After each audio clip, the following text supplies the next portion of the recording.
Praise lord. జీవము గల దేవుని పరిశుద్ధాత్మ సహవాసం వడలి.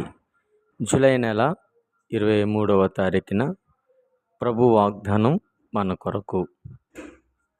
కీర్తన గ్రంథం 32వ అధ్యాయము 7వ వచనం. నా దాగు చోటు నీవే, శ్రమలో నుండి నీవు నన్ను రక్షించెదవు, విమోచన గానములతో నీవు నన్ను ఆదరించెదవు.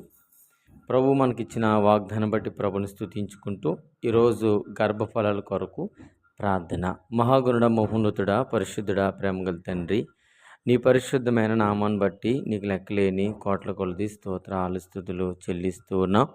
ఈ యొక్క ఉదయకాల సమయంలో నీ పాదాల చెంత చేరి అయా మూయబడిన గర్భాల కొరకు ప్రార్థిస్తూ ఉన్నాం. అయా ఎవరి కుటుంబంలో ఎవరి యొక్క నేను కుటుంబాలకు గర్భఫలం అన్నది లోటుగా ఉన్నదో, ఆనాడు ఇస్సాకు ఇచ్చిన వాగ్దానము, అయా ఇదిగో అబ్రహాంకి ఇచ్చిన వాగ్దానం, ఇస్సాకు ప్రార్థన వలె తన యొక్క భార్యను దర్శించినట్లుగా, మనోహ ప్రార్థన వలె తన భార్య యొక్క గర్భం తెరిచినట్లుగా, అయా ఇదిగో ప్రభా హన్నా ప్రార్థన వలె తనకు ఆయా గర్భఫలము ధరింపచేసినట్లుగా, అయా మొయ్యబడిన ప్రతి గర్భములో యేసు క్రీస్తు అతి పరిశుద్ధమైన నామంలో ఇప్పుడు తెరవబడునుగాక. అయా గ్రొడ్డుతనం అన్నది వారి జీవితం నుంచి ఇప్పుడు కొట్టివేయబడునుగాక.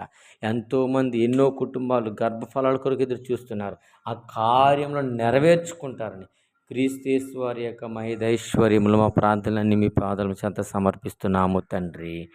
Amen. God bless you all. Praise Lord. దేవుడు మిమ్మల్ని దీవించును గాక. ఆమెన్.